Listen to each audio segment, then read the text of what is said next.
ರಾಣಿ ಝರಿ view point. ಇದು ಚಿಕ್ಕಮಗಳೂರಿಂದ ಬರೀ 70 kilometre ದೂರದಲ್ಲಿರುವ ಒಂದು ಅದ್ಭುತವಾದ ಬೆಟ್ಟ. ಈ ಬೆಟ್ಟದ ಸೌಂದರ್ಯ ಮಳೆಗಾಲದಲ್ಲಿ ಯಾವ ರೀತಿ ಕಾಣ್ತದೆ ಅಂತ ನೋಡುವ.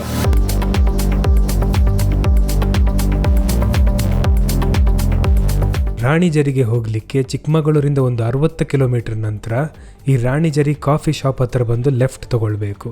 ಇಲ್ಲಿಂದ ರೋಡ್ ಸ್ವಲ್ಪ ದೂರ ಚೆನ್ನಾಗಿದೆ, ಆಮೇಲೆ ಪುಡಿ ಪುಡಿ ಆಗಿಬಿಡ್ತದೆ.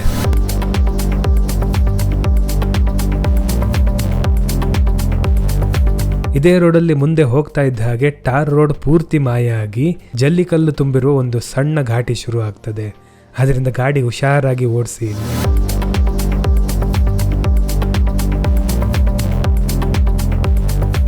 ಸೊ ಘಾಟಿ ಹತ್ತಿ ಮೇಲೆ ಬಂದ ನಂತರ ನಿಮಗೆ ರಾಣಿಝರಿಯ ಕಾರ್ ಪಾರ್ಕಿಂಗ್ ಜಾಗ ಸಿಗ್ತದೆ. ಇಲ್ಲಿಂದ ವ್ಯೂ ಪಾಯಿಂಟಿಗೆ 1 ಕಿಲೋಮೀಟರ್ ದೂರ ಅಷ್ಟೇ. ನೀವು ನಡ್ಕೊಂಡು ಹೋಗ್ಬೋದು, ಜೀಪಲ್ಲೂ ಹೋಗ್ಬೋದು, ಅಥವಾ 2 ವೀಲರಲ್ಲಿ ಬಂದರೆ ಅದರಲ್ಲೂ ಹೋಗ್ಬೋದು. ನಾವು ಟೈಮ್ ಉಳಿಸ್ಲಿಕ್ಕೆ ಜೀಪಲ್ಲೇ ಹೋದ್ವಿ.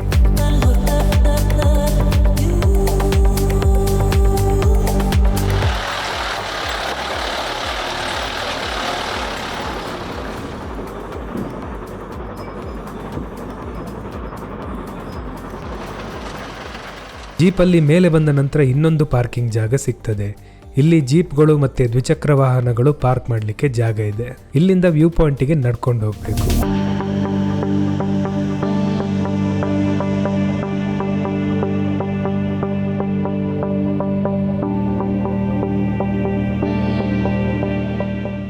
ನಾವು ಮೇಲೆ ಹತ್ತುವಾಗ ಬೆಟ್ಟದ ಮೇಲೆ ಮೋಡಗಳು ತುಂಬಿ ಬಿಟ್ಟಿತ್ತು.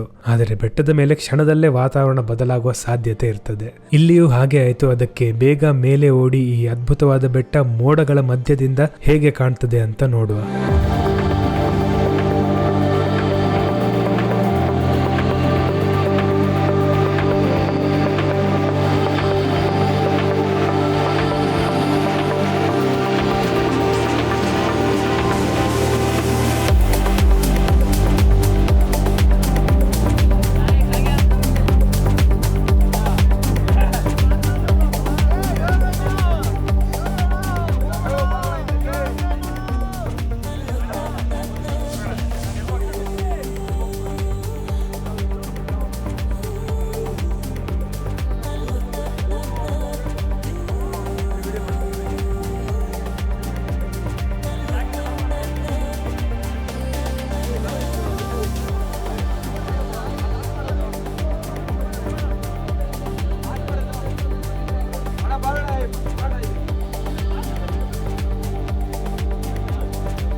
ಸೊ ಇದು ನಾವು ಮಳೆಗಾಲದಲ್ಲಿ ನೋಡಿದ ಚಿಕ್ಕಮಗಳೂರಿನ ರಾಣಿಝರಿ ವ್ಯೂ ಪಾಯಿಂಟ್.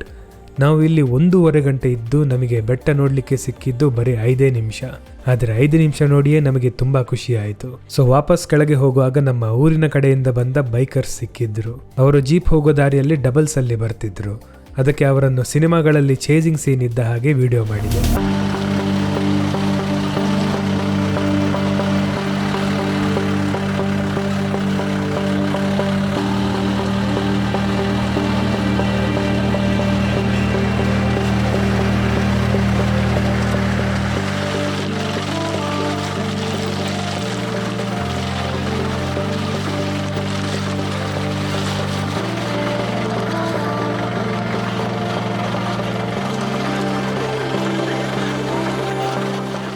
ಸೊ ಕೆಳಗೆ ಇಳಿದು ವಾಪಸ್ ಪೇಟೆಯ ಕಡೆ ಹೋಗುವಾಗ ನಾನು ಬೆಟ್ಟದ ಕಡೆ ಒಂದು ಕಣ್ಣು ಇಟ್ಟಿದ್ದೆ. ದಾರಿಯಲ್ಲಿ ದೂರದಿಂದ ಬೆಟ್ಟ ನೋಡ್ಲಿಕ್ಕೆ ಎಲ್ಲಿಯಾದ್ರೂ ಗ್ಯಾಪ್ ಸಿಗ್ತದಾ ಅಂತ ನೋಡ್ತಾ ಇದ್ದೆ. ಗ್ಯಾಪ್ ಸಿಕ್ಕಿದ ಕೂಡಲೇ ಗಾಡಿ ನಿಲ್ಲಿಸಿ ದೂರದಿಂದಲೇ ಬೆಟ್ಟದ ಮೇಲೆ ಮೋಡಗಳು ಹೋಗೋದು ನೋಡ್ತಾ ಇದ್ವಿ.